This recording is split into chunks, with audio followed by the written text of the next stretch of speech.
Welcome back, movie lovers. Today we will be going through a movie known as Prime. I must admit, this movie does live up to its name. Without wasting our precious time, let's dive right into it. New York City is where the movie opens. Rafi Gardet informs Lisa Metzger, her therapist, that she has completed the necessary paperwork for her divorce. She is upset because she has unexpectedly begun to consider wanting to have children. Lisa advises her to try to live in the present for the time being. When Dave Bloomberg's friend Morris calls, he is at home. Morris is accompanied by Dave as he visits a girl who dumped him after their first date. Morris does what he seems to do in these situations, which is to put a cream pie in her face. However, the girl summons her brothers from the house this time, and Dave and Morris manage a speedy getaway in their automobile. Dave takes a female companion to the movies. He runs into an acquaintance named Randall in front of the theater, and he introduces him to Catherine and Rafi, two of his pals. When Dave and Rafi are both shut out of the theater after using the restroom, they exchange stares. Following the film, the group goes out, and Dave and his date disagree about whether or not they are seeing each other. Dave is holding the phone later in his bedroom. After dialing Rafi, he hangs up. He calls once more and musters the courage to propose to her. He claims it's his roommates making the noise, but it's actually his grandparents, with whom he shares a house. Rafi's apartment complex is where Dave takes her up. He finds the doorman to be a little reticent. He discusses the peculiarities of his Jewish family at the restaurant. Dave is required to present their ID when they purchase beer from a 24-hour shop. Dave hesitates when Rafi inquires about his age, but they eventually agree that he is 23 and she is 37. Rafi realizes that the age gap is wider than she had anticipated, but Dave persuades her to go on the date and drives her to a gated garden. Rafi's therapy session has resumed. Back in the garden, Rafi and Dave are talking and kissing. Rafi mentions the age difference to Lisa, who responds that it's a good thing even though she makes up Dave's age by saying he's 27. Rafi is unsure whether or not she should be dating Dave. Later,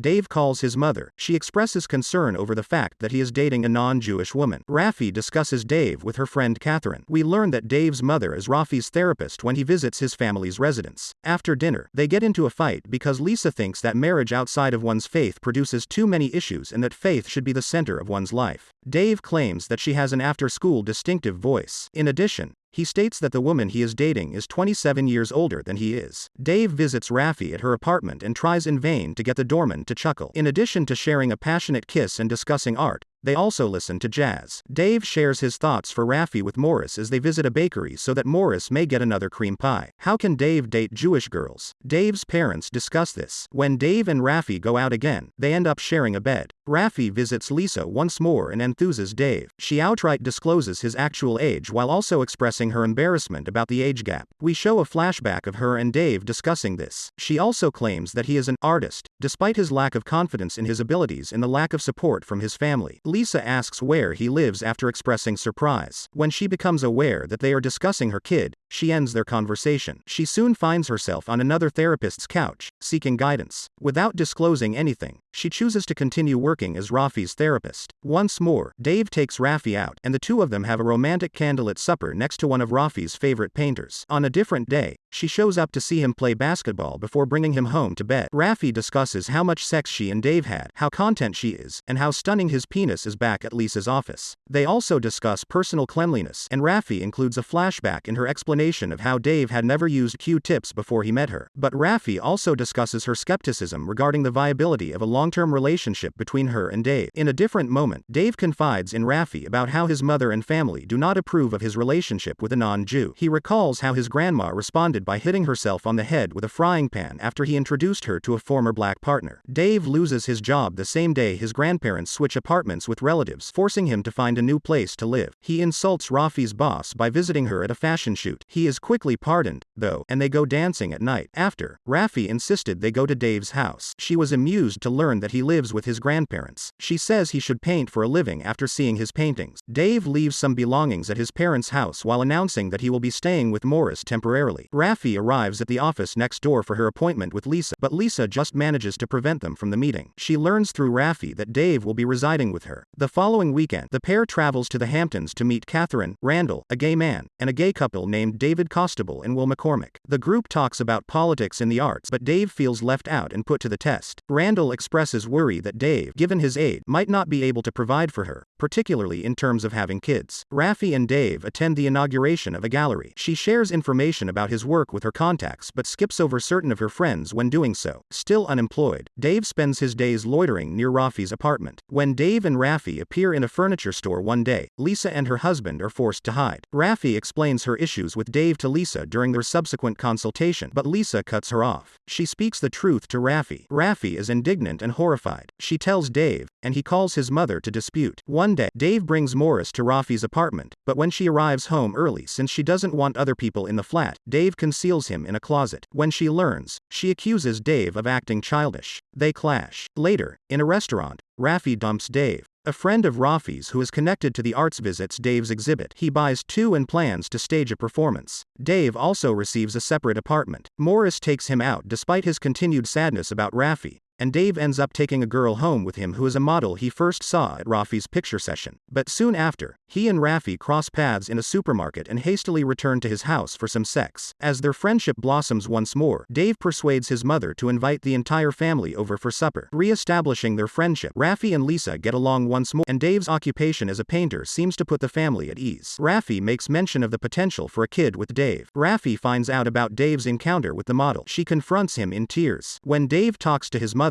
she explains that although she recognizes his love for Rafi, wonderful things occasionally come to an end. Rafi arrives home at the same time Dave does one evening. They are likely to meet in the elevator thanks to the doorman. Dave expresses regret. Then, we see them sharing a bed. Dave claims he would like to have a child with her. Rafi claims she cannot permit that to occur. Winter a year later, Morris and Dave are strolling down a street. Dave is contemplating traveling the world. He returns to the restaurant to get his hat after realizing he left it there. He notices Rafi and her friends seated at a table in the restaurant. He walks away and rubs a circle in the frost-covered window before turning and leaving. Rafi notices him. They exchange glances, and she grinned. We get to see memories of their romance. Then Dave waves farewell and makes his way out into the snow. Meryl Streep and Uma Thurman are stars of the television show Prime. Ben Younger, the author and director of Boiler Room, wrote and helmed it. This movie, in my opinion, was excellent. Thurman and Streep both did amazing performances. The narrative was brilliant and had a surprising conclusion. You're familiar with the average rom-com, I'm sure. Two people meet, have a great time together, get distracted, split up, reconcile, get married, engage in copious amounts of sexual activity, have children, and everything is wonderful. Well, this is unique. You are very certain that this is how Prime will end by the halfway point. However, it doesn't, and that is just the beauty of the movie.